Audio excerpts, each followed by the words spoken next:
All right. Hello, everyone. We are ready to kick off this live session today. I'm Joshua Barnes. We have Steve Tendon and Al Shalloway. Steve, you want to take it away? Yes. Good evening, ladies and gentlemen, and welcome to this uncommon sense. I have to get used to say that. Yes, no, we got Al. Al, do you want to say hello? Hi.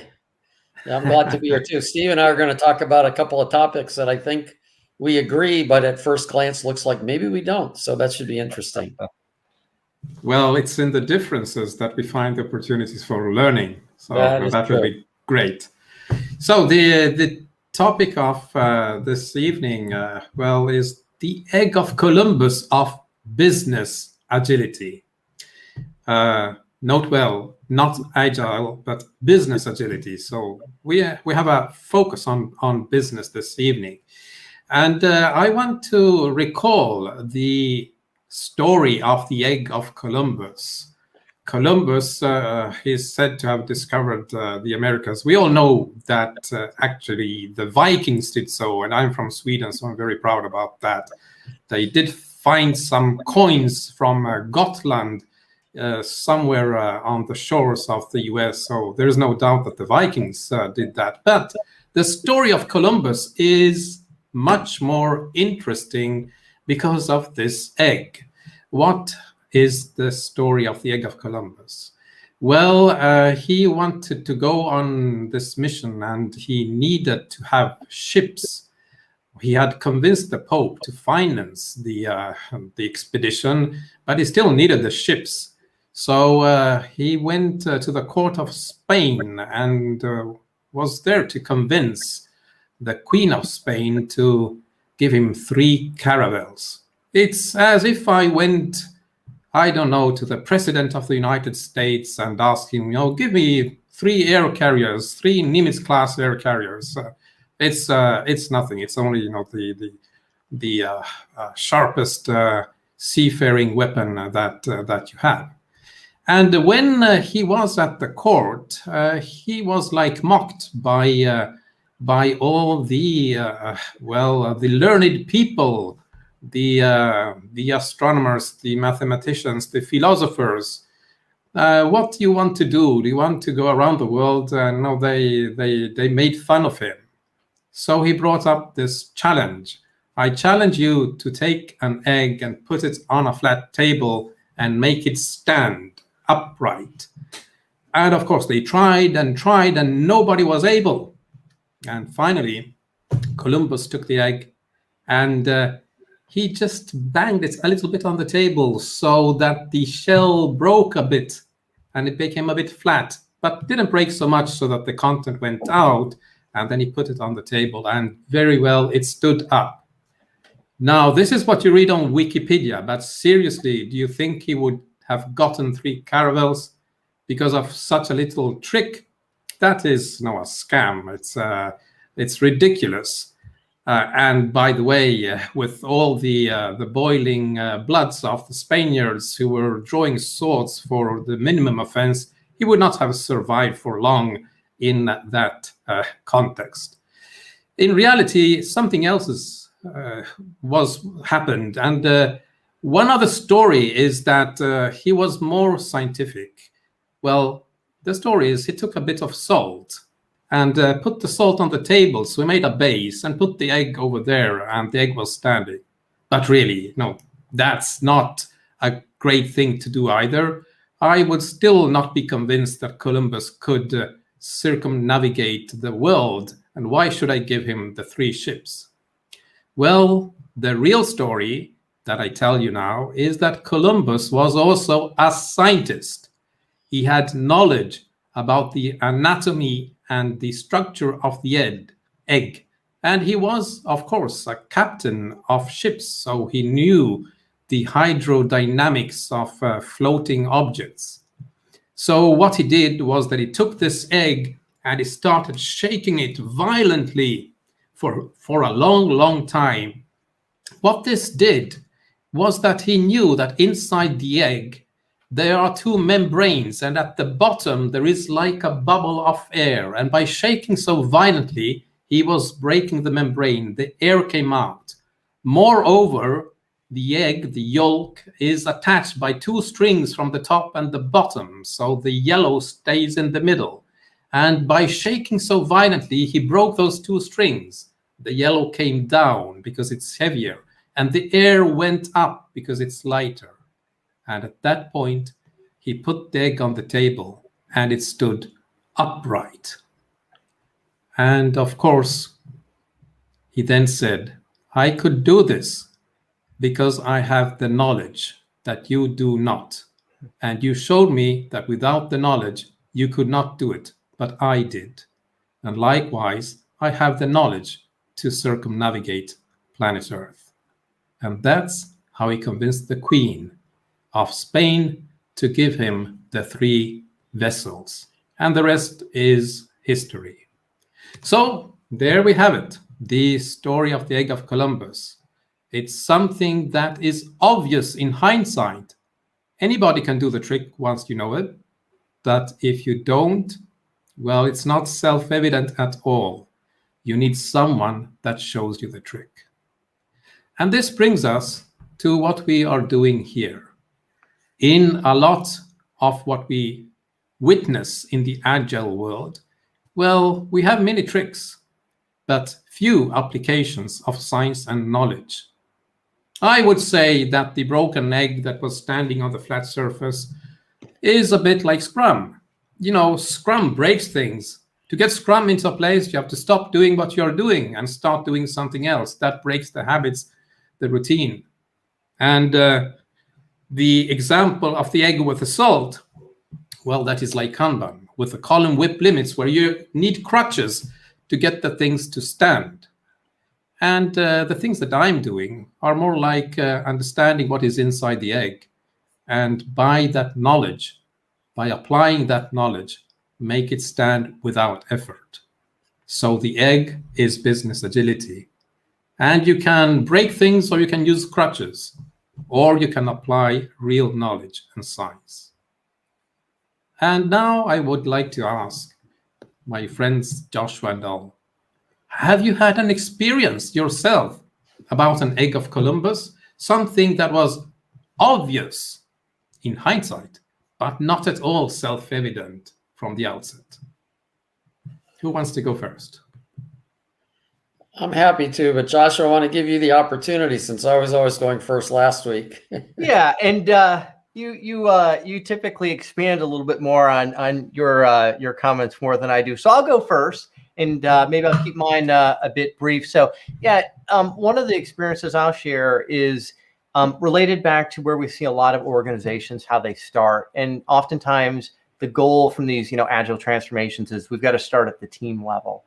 And what's not always so obvious is sometimes that isn't where we should start, right? Sometimes we should start more upstream. So, organization I spent a lot of time working with, they had a non-existent intake management system, right? So we're constantly being pushed on the team. So as the teams were getting better, right, we're working with the teams, coaching them. Some teams we needed to give some training to and then coach them.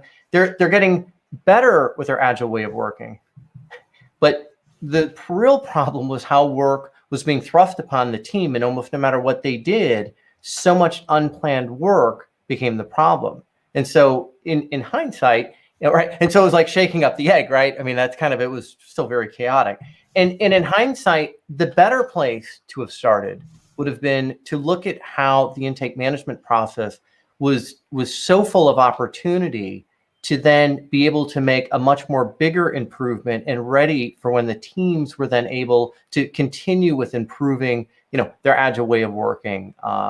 And that's kind of where we arrived to in somewhat short order, not as quickly as I would have liked, but yeah, looking back and having leadership look back, thinking, oh, that is where we could have started. We didn't have to start by working with the teams. So that's my story, and I'll turn it over to Al and see what he's got.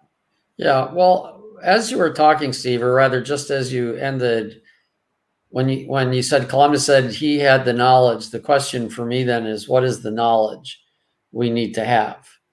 because sometimes something's not obvious as we are moving forward and looking at a solution, but I don't believe we stumble accidentally across these solutions. And I'll give an example, like you say, Joshua, I'll expand because I've seen that as well. Yeah. One of my large scale adoptions at the beginning was I actually had a very limited budget, and I made a choice not to do good team training. Not like I was going to go up there and do bad. I had a limited budget. I had to train like 50, 75 people, which at that time I didn't know how to train that many well in a 2-day workshop. But it was like, well, that's the budget. I don't have time to do 3 2-day workshops. And I was not worried about it. And the reason I wasn't worried about it was because I recognize systems thinking, I'm going to say, is one of those things that's the knowledge you need to know. I knew that if we just went into the big picture and we had created an environment within which people knew they were going to be integrating every 2 weeks and they needed to have their work visible so other teams could do what they could see what they were doing, that starting actually across the entire organization or some subset of the enterprise we were at would create the context for the team's work, and it would be easier to train the people how and why to do agile within that context than within, oh, I'm just a team working. See, I knew to look at that. I knew to look at the big picture. I knew to look that the environment the teams were in would affect how they would adopt team agile. Right. So for me, it wasn't a surprise that it worked. Unfortunately, my client just trusted me. So the question is, again, what do we look at? And this is something that I believe, you said, Steve, the science. You look at the science, you look at the theory, you look at what those implications mean. And unfortunately, a lot of our approaches don't. They rely on empiricism, which is good. Empiricism is awesome. You have to see what happens and adjust to it, but you have a theory as to why things happen the way they happen. And my experience is if you pay attention to those theories and then you validate your steps as you go, you can work towards something where it's an expected result. And then the consultant may have anticipated it. The other people now look back on it and they say, oh, that's interesting. Yes, I see that now. But they see it because the science was shown to them. So it's not just the result. They have a deeper understanding. Yeah. Yeah, I think the framing of now, what is the knowledge? What is the kind of science that we need to attain to achieve these breakthrough in performance? Because that's why we are trying to work with the companies now to help them become better at whatever they are doing. Notice well that I'm not talking about productivity, but about performance, which is a collection of many different things. And I also want to reconnect to the notion of business agility. So we're talking about business, and businesses, they have to manage well their resources, meaning money, and of course they have to make a profit. And what do we see in these industries? We see lots of investments in all sorts of initiatives, millions, if not billions, being poured into agile transformations, lots of efforts going along across the board. And then you might ask, well, what was the impact from a business perspective? And it's really hard to say, well, we invested so much and we got so much back. And the reason there from like theory of constraints perspective is that you are investing in too many things that give you nothing because you're not hitting on the constraint. While if you are able to focus and you apply like the 5 focusing steps, then, and this is what is not self-evident from the outset, then you will restrain, you will refrain, you will avoid investing at all. You don't spend money, and nonetheless, you will achieve humongous improvements. By not spending money, it means you don't do any investments, you don't hire new people, there is no staffing, you don't have to buy new assets like offices or equipment. There is no company restructuring, there is no firing of people, there is no reorganization, no retraining. Everything stays as it was, and you don't spend a dime, and yet you can produce a very significant increase in performance and a tangible impact, a huge tangible impact on the bottom line. Now, I know if I go and say this to most business leaders, they will say, you're a bit crazy, guy, if not worse. I've had that experience. But that's where I tell the story of Columbus. Now, what if this were possible, if you had the knowledge? And do you want to get that knowledge? Yes. Well, then we need to sit down and reason a bit. And in that reasoning, bring about the theories. Of course, this does not mean that you will not ever spend money, but you will spend money in a very, very deliberate and efficient way. You know, in the 5 focusing steps, you have the moment that you elevate the constraint. That is the only moment in time when you invest money, and it's the only point where you do an investment on the constraint.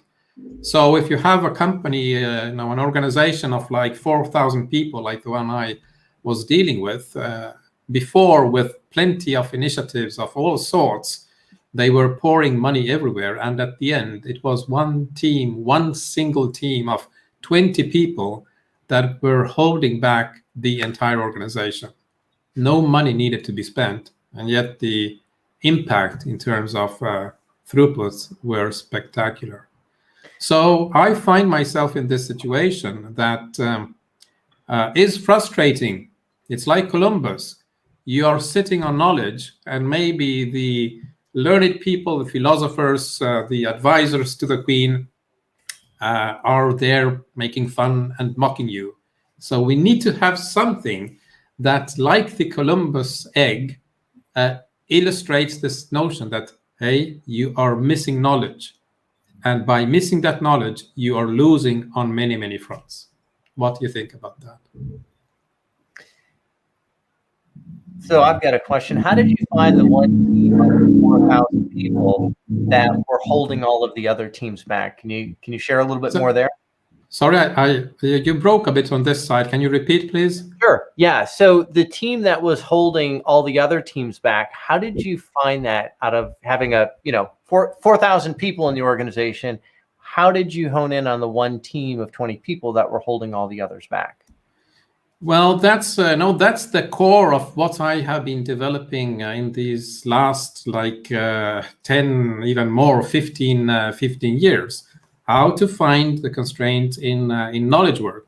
Now, TOC, as you know, is born out of the manufacturing floor, where it's easy to see where the constraint is. You just look at the piles of work in front of it, and the one with the largest pile is typically the constraint.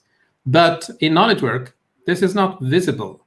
So first step is what we already do, like in Kanban, for instance, is to visualize where the constraint might be, or where the work is. But here we have lots of interactions that you will not detect on a Kanban board in and by itself.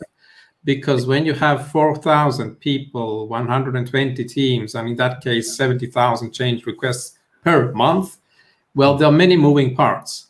So there needs to be something that also dynamically can monitor the evolving situation and make you aware if that constraint is moving around, because then you will no longer act on where you were focusing at that moment, but where the constraint will go. A bit like the famous hockey player, I don't remember his name, but I said, no, you have to skate to where the puck is going, not to where it is. And then you also have to take into consideration, and this I would relate to what you were saying before, Josh, the intake of the work. The intake is often ignored in terms of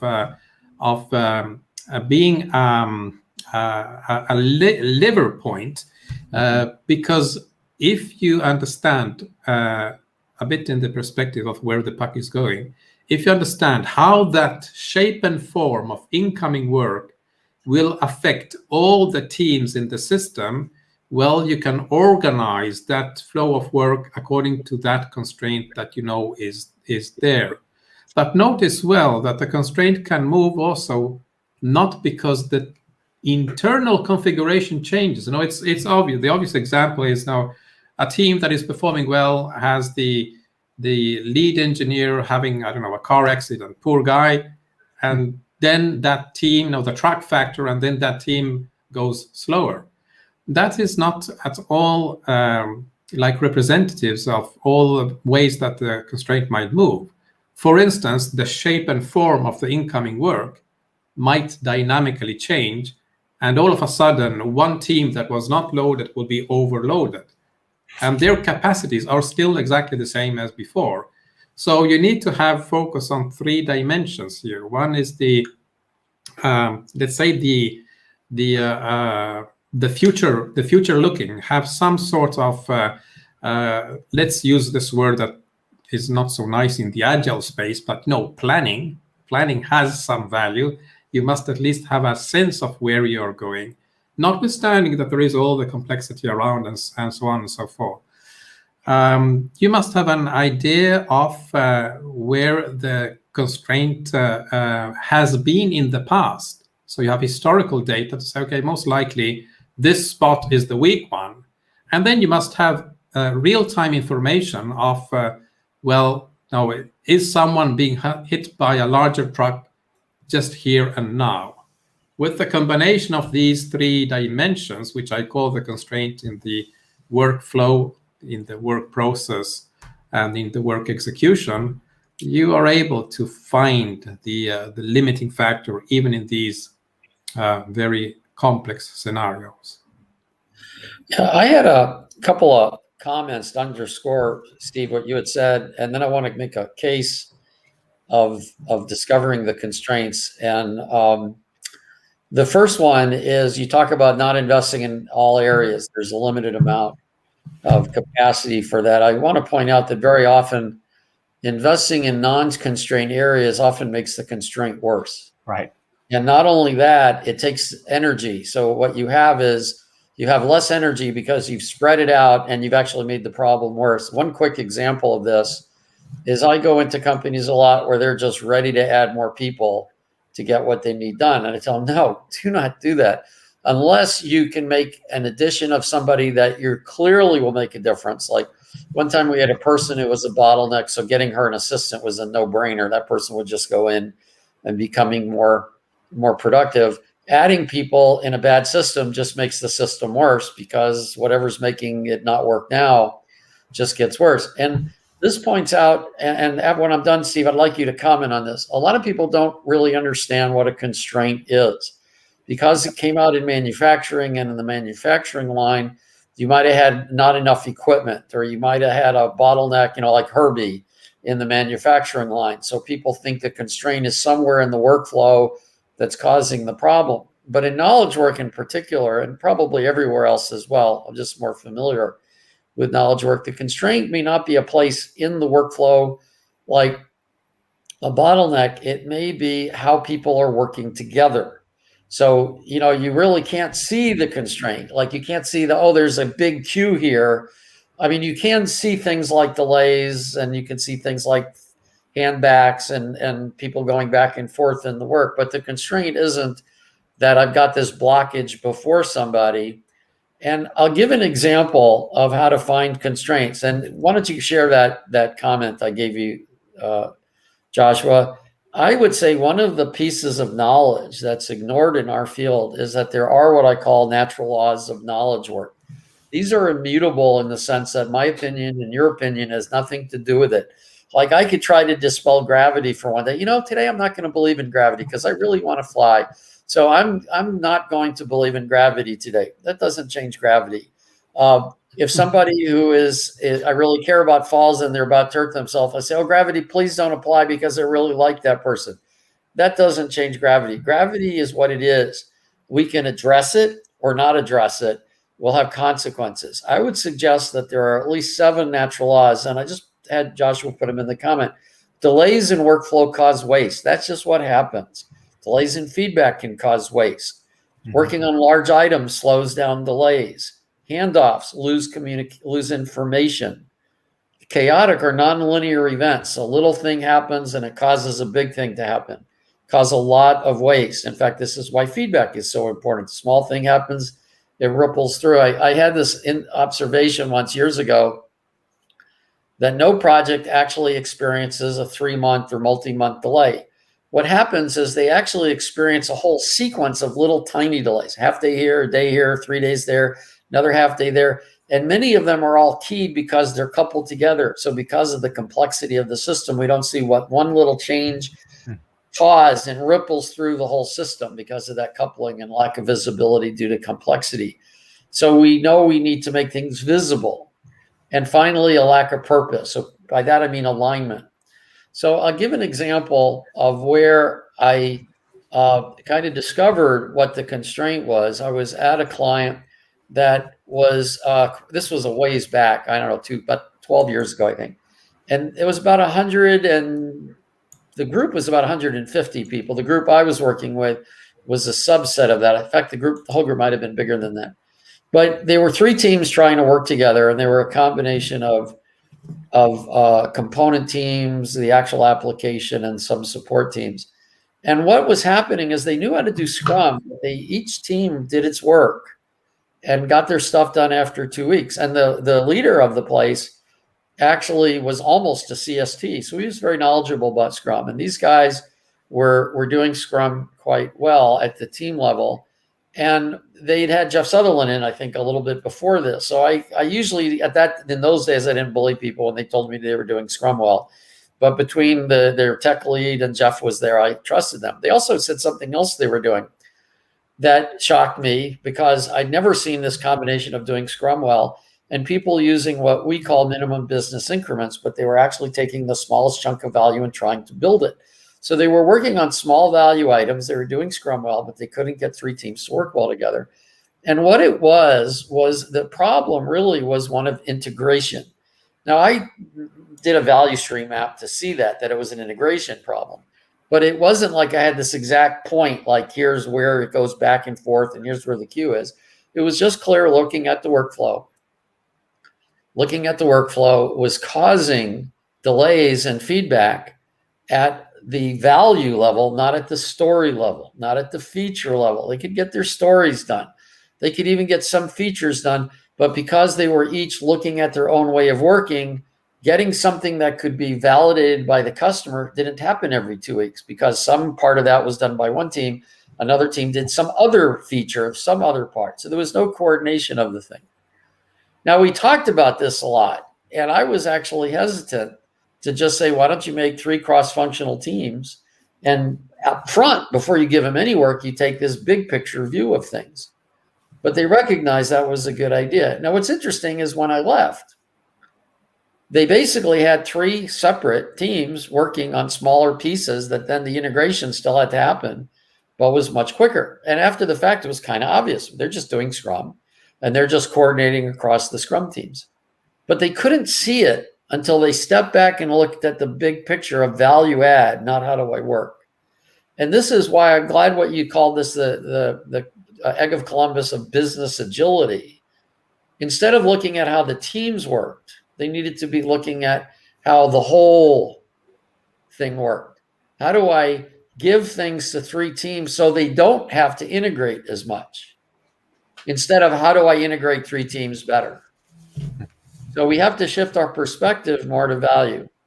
I'm going to say one other thing because this is real fast and it's an insight I had this morning.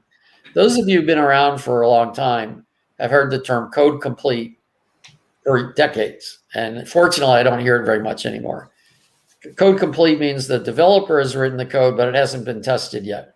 Basically, code complete means nothing because you have no idea how far are you, 10% in, 20%, 90%. So fortunately, I don't hear much about code complete anymore. But release, I would suggest, oh, we've released it. I would suggest the relationship between release and consumability of the value is like code complete and done. If you've released it and it's not of value to the customer because it's just too small a piece, then it's as good as code complete. In other words, you don't have any value out there yet. Just getting it out the door is not the thing. We have to focus on value to the customer. Oh, so Steve, question to you. Constraint. I was describing constraint in a way that we normally don't think about it. I know I'm not teaching you anything here. I'm looking at how you can say it better than I did. Well, it's not coincidental that Goldratt's work was called the theory of constraints and not the theory of bottlenecks. Because there is a difference between the notion of a bottleneck and a constraint.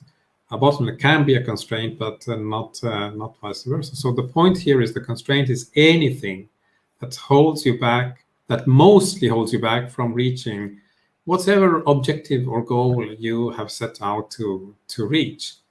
And oftentimes when we have like this distorted mental model, I like to work with mental models, but this distortion that chases the bottleneck, we might lose sight of the bigger picture. The constraint can be in many other places. It could be like downstream. It could be your suppliers that are having problems. In software, it might be a company to whom you're outsourcing development of stuff. It could be the market. It could be something that you wouldn't relate at all to your performance. Be, for instance, the price structure of your offering. Or even more subtly, it could be the price structure of your competitor that is your constraint. Okay, now that starts to be mind-boggling. But the idea of finding what it is that is holding you back can be really very, very wide and broad. But at the end, what I like to pinpoint is that all these elements that are keeping us back, somewhere, somehow, someone at some time has made a decision to make things as they are. So the ultimate constraint is in our mind. So we'll go back to the Columbus egg. It's a matter of understanding, of making decisions on the basis of some theory that we have. We all have theories in our head, even people that say, oh, I'm practical. But the moment you make a decision, because you're not acting instinctively like like an animal, you use your mind, that moment there is a theory at work. So we all are acting on the basis of some theory.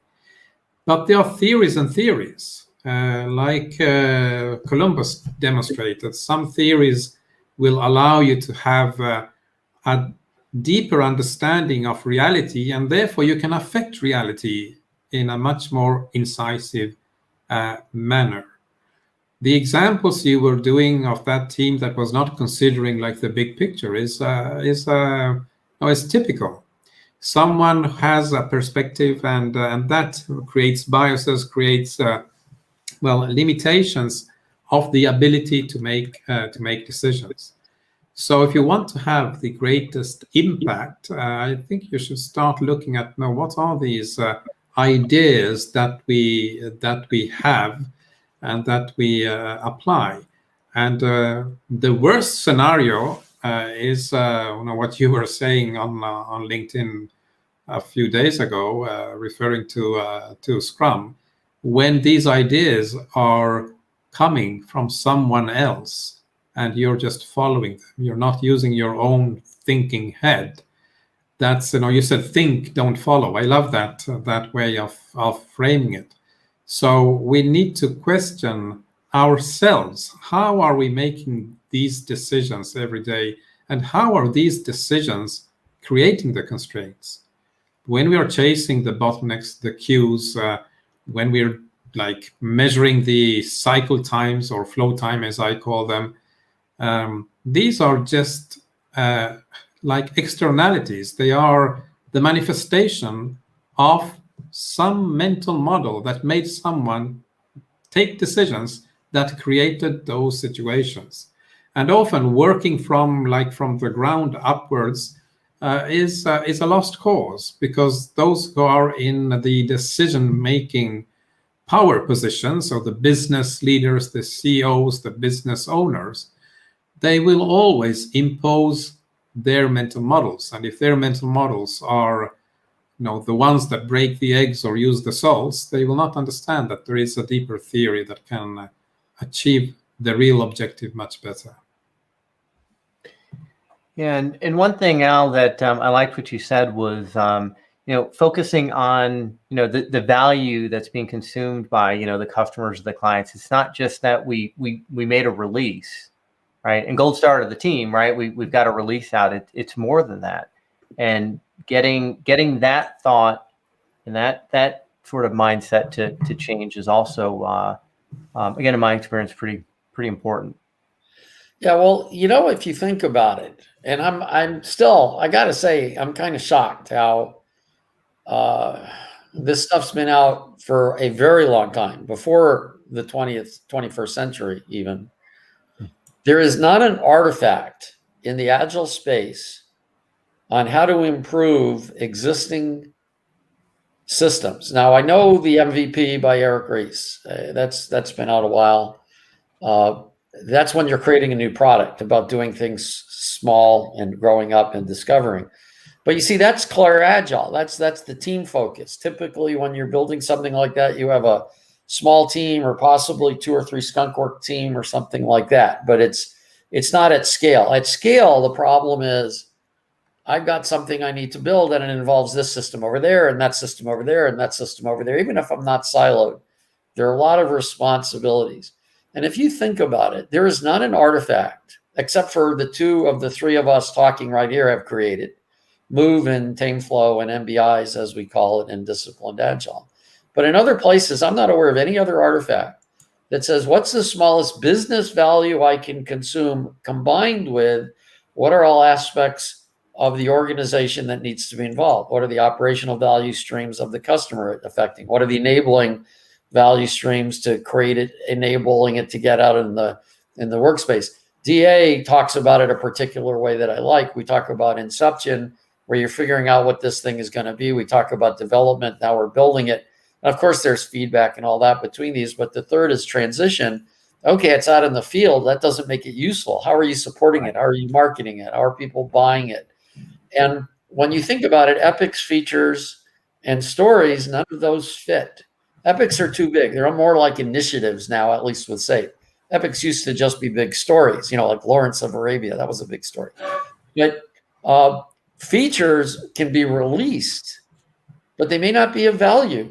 Fast forward on a DVD without reverse on a DVD is not much value. So it's, how do you put them together? Stories, obviously, sometimes you can release and get value, but very often you can't. So the focus, there's not even a place to focus in most agile places.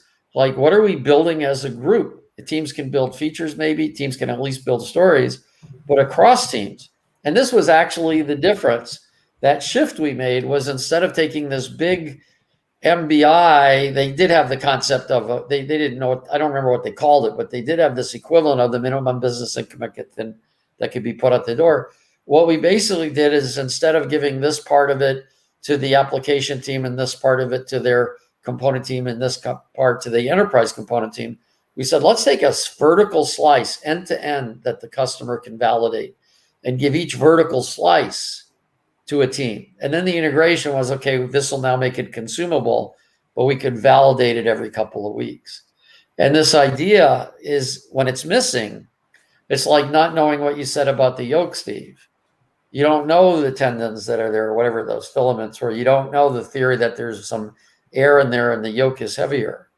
And if you don't have the concept, you can't possibly know how to do good product management. I think this is why product management is done so bad, is we don't have the language for it, because we use MVP for all of these things.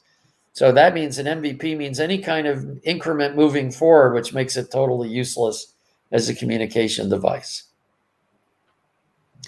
Yes, I mean the product management is an area that is of vital importance, and here, like the TOC perspective is incredibly valuable, because the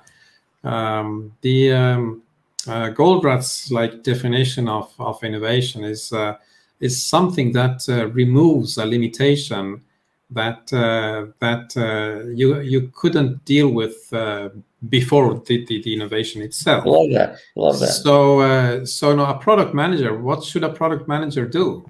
Well, look at your clients. What is the constraint of your client? Address that one. So simple. And I know it becomes like almost an obsession, that once you have absorbed the theory of constraints, you see Herbies everywhere. That's why I always greet people with "Hello, Herbie." Herbies are everywhere, not the constraints are everywhere. But that's the mindset you should have if you want to render a service to your client. Now we have agile that is proclaiming, oh, you must serve the client, you must serve the client. But how do you do that? How do you do that? Yes, you could do marketing studies and the group investigations. You could do lean startup and pivot and try. But there is even a theoretical approach to this, and Goldratt was explaining this very well. Even in the goal, you can see it at work. You look at your client, figure out what the constraint is of your client, and resolve that. The offering you do will be unbeatable. Why? Because all your competitors are not doing that. They are not addressing the constraint of the client. They are addressing things that are not the constraint. And as you said before, Al, if you address things that are not the constraint, you will not have an impact. So that is an amazing, incredible competitive advantage that a product manager could have if there was the awareness, again, the egg of Columbus, the awareness of constraints management. So something really hit me that, man, I am so pushed up against and can't figure out. And it's the constraint of doing that, what you said. Look at from the customer's view. To me, this is one of the biggest constraints we have in development. A lot of the people who are in development are very much infatuated. That may be too strong a word, but speaking for myself, I would say it's not. And I've seen a lot of developers like this. We love systems. We love building systems. We love building things that can do things. We love designing things that can do things. And we're so in love with the systems is that when we see a customer, our first thought is, how do we make our system better? And this is completely the anathema of what you just said, because we're not supposed to look to see what makes the system better. We're supposed to look to see what adds value to the customer. And those are two different things that hopefully are aligned, but they're two different things. So the constraint, one of the biggest constraints, I think, that's in the space of development, not just software, not knowledge work, products. I mean, I drive my wife crazy sometimes. I look at things and I just see the poor designs. I don't even try to. I just drives me nuts because they're in my way. And I know that people didn't look at the user. They built this cool system. It's supposed to work this way, but not from the perspective of the customer. Now, I know how I overcame this. I had some events that happened in the mid 80s. I mean, I was one of the worst people just looking at the system. And when I guess I was about 30, 31, 32, I had a few workshops I attended that pretty much changed my attitude about how to look at life. And in the process, I realized that to be effective as a developer, I needed to look at things from the customer's perspective. And I think I've demonstrated that I can do that. I built software in the 80s that people who had never touched a computer before could use after 15 minutes of training. I'm talking deep, intensive vertical applications. And the reason it was possible is the system behaved the way they expected it would behave. And it wasn't anticipating what they wanted. It was just actually being natural. Like 9A went before 10. Like that's how people expected it to behave. I had sorting like that. 9A would go before 10. And it was natural. You didn't have to ask the customer if that's how they wanted to sort it. Everybody likes sorting like that. So the question is, how do you make that shift? What is the constraint in people's thinking? I'm not really expecting an answer, but I'd love it if you had one. But an insight, because I'm sure you two have been frustrated with this as well. And before, Steve, before you maybe answer, I'll say, in addition to that, it's not just maybe the developer looking at the system and how can they improve it. It's sometimes that they think they know better than the customer, right? And that may that's even more challenging and more of a need to overcome. Wow, I just realized something I hadn't thought about for a long time. When I first started consulting in the 80s, like I don't know, 82, 83, 84. I remember that was before there were a lot of systems. I'd go into places never had a computer. Or if they had a computer, it was only in one part, like the accounting maybe, but nothing else. And I would go and I would talk to people and see how they did their work. And I was always amazed. How do these people get their job done? They were so good. They were so amazing that they could use a bunch of index cards to get their job done. I was always blown away by how good they were. So that's a good point. Maybe I got that appreciation early in my career because I saw people working without computers who were really impressed by that ability. And most of us don't have that opportunity anymore because everybody's got a computer now. So that's just an interesting insight. I'm going to file away and think about how to maybe make this shift a little bit. But Steve, interested in your comments. Yeah, well, first I want to I see one comment from Jack Vinson. Hello, Jack, if you hear me here. Constraints aren't everywhere in a given system. That's the whole point of the first step. Identify the constraint. Absolutely correct. I totally agree with that. What I said before, that I greet everyone with hello, Herbie, is that once you become aware of the theory of constraints, you start reasoning in those terms all the time. I didn't see that there are many constraints. I see that you see them everywhere. Then of course you have to zoom in and identify the real Herbie. What does this mean? It means that once you have been exposed to this sort of theory, it becomes part and parcel of your way of thinking, to the point that it becomes almost second nature and almost like a habitual state of mind. And we're back there to the mind. So that is also the reply to your question, Al. Now, how do you affect these people so that they get this awareness, this insight? Well, primarily it's by exposing them to these ways of thinking. But often just telling stuff is not sufficient. Why was the demonstration of Columbus so powerful? Well, because all other people around the table had tried to make that egg to stand, and they were not able. So it was like touching. They had their hands on it. It was an experience. So often these like not self-evident ideas, they cannot be taught directly. If you explain them, they take you as a crazy man, just as they were considering Columbus crazy. So instead, you have to make some sort of experiential learning, something that brings in the sense of what they need to learn through an experience. Because we, no matter how we might be fascinated by the intellectual aspects and mental models, but at the end of the day, we are physical beings, and if you put your hand on fire, it hurts, and you will remember that. At least that's how my dad taught me to stay away from fires. So it was a very effective lesson. I still remember it today.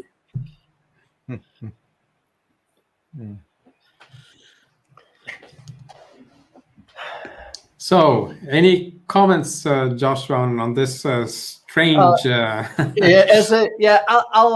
add in one other maybe a point on the challengers that have come in to try to make the egg stand, which is also getting past some of the bias that, well, here we go again. You come into an organization like, hey, this is the second or third or fourth time we've tried to adopt Agile or this other flavor of Agile, and it is sometimes about knowing what might work better, or realizing some of the places to start that might not be obvious, or being more cognizant of attending to the culture of the organization, because we have a little bit more knowledge in a space than maybe the predecessors that were just trying to balance the egg versus understanding how to actually make it stand up.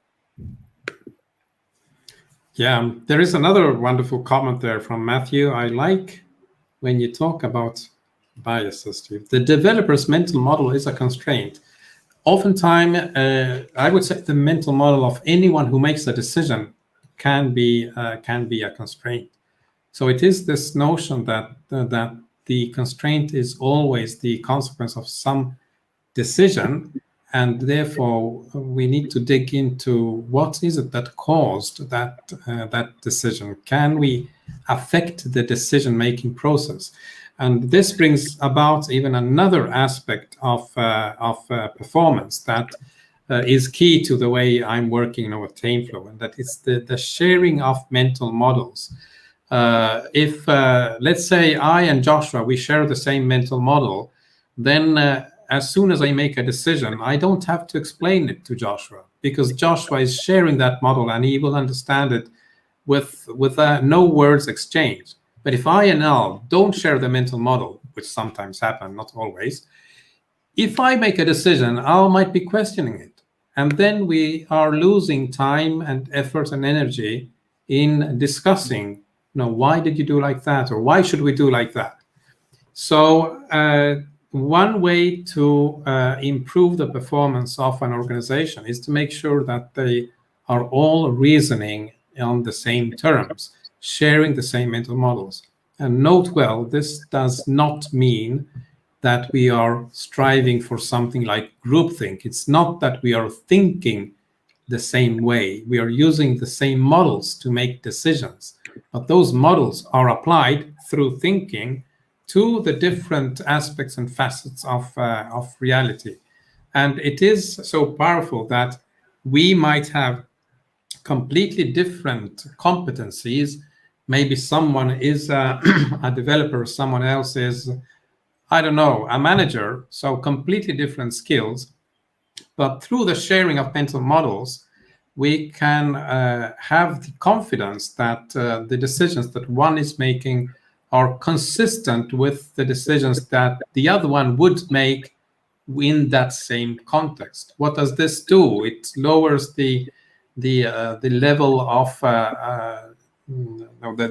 the distance.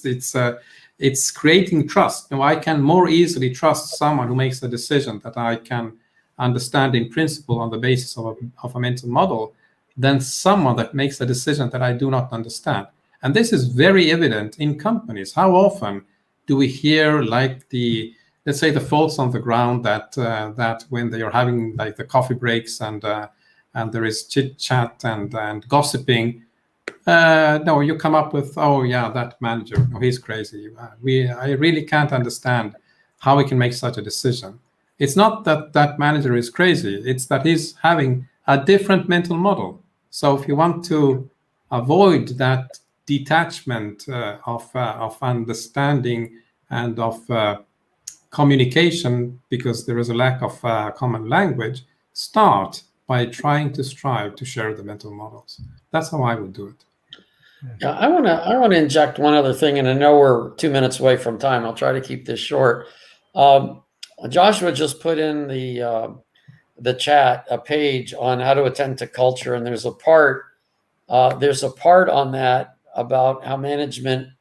Well, actually, I'd read the whole thing, but the lean and culture section, if you're going to just read part of it, start at that. There's a relationship between culture and management. I'm talking management, like not the people. I'm talking about the way management is done. The constraint in a lot of companies, you hear things about, oh, well, people are in fear, or we can't make changes, or things of that nature. And we often don't talk about them as constraints, but they really are. I mean, that's become very obvious from this conversation. So if culture is a constraint, and if culture is a reflection of management in an organization, which I believe it is, and that's what I talk about on that page, coming from David Mann's Creating a Lean Culture, then maybe a step on removing the constraint when it's cultural is to look at what is the set of decisions that are made by this organization that are apparent to everybody that cause problems. And then you could actually deal with culture in a more proactive way, not by trying to fight culture directly, because I don't think that's possible, but by looking to see what you can do within the culture to make it more useful or less harmful or things like that. So anyway, I know we're at time, so I'm going to be quiet and I'll let you wrap up. That's my wrap up. I found this very interesting myself. I got a lot of ideas. I was taking notes as we went. Thanks everybody who's listening live and listening later. And Steve and Josh, will let you wrap it. So yes, and I think this this topic is not well known. The impact of the mental models, so the knowledge and the science, the impact it has on the performance of organizations. But it's paradoxically, it's one of the easiest things that a company could do. So just by changing a few mental models, there can be a tremendous impact, business impact, so bottom line performance, so to say, and of course also performance of the people. We strive to get people to be more satisfied and happier on the workplace and so on and so forth. But it all goes back to these few simple mental models. So the idea of working with mental models, I think, is something that should be promoted more, not because I'm doing that, but because I think it's such a low-hanging fruit that has so much benefits that it's a worthwhile endeavor. Well, I think this session and obviously our last and hopefully the future ones also quite interesting, gave me a lot of thoughts as well. Since we are very close to out of time, I'm going to just kind of wrap up by saying I saw there was a question on if these are recorded. Yes, they are. The recording will be on the TeamFlow YouTube channel. It's going live on the Process Mentors YouTube channel. There's also a live stream that we're concurrently doing on LinkedIn, so you can watch it there. I also want to pull up the message that looks like Matthew said, because I did the same thing, is yes. So it looks like he bought your book today, Steve. I did the same thing, the draft email. So yeah, thank you. In the event that we have for YouTube, for LinkedIn, I'll copy that context in there, Steve, and put that out if you would like. And then anybody that's in attendance today or watching this on replay can also have the wonderful opportunity you made for the draft of your book. Yeah, sure. Now it's available from actually yesterday, the new one. So it's on leanpub.com/TeamFlow. So that's easy to remember. But yeah, let's put it in the notes so that people can find it. One last thing I'll say is the topic we have for next week. I'm going to kick us off with distributed agility health checks using a virtual canvas technology. So just how, again, there's some really wonderful technology out there that we can use or see a higher utilization, and things we can do asynchronously, things that really help, especially when we're doing some of these types of assessments or events or work that we need to do. And we've got people in multiple time zones all over the place. We normally try and get them all together at once. We'll talk about how we can use some of the new virtual boards to solve some of the challenges that we find. So on my side, thanks for everybody who's been in attendance today and the comments that were there. And Al, Steve, always wonderful to be with you guys. And yeah, see you next week. Thank you. Bye. Bye. Bye.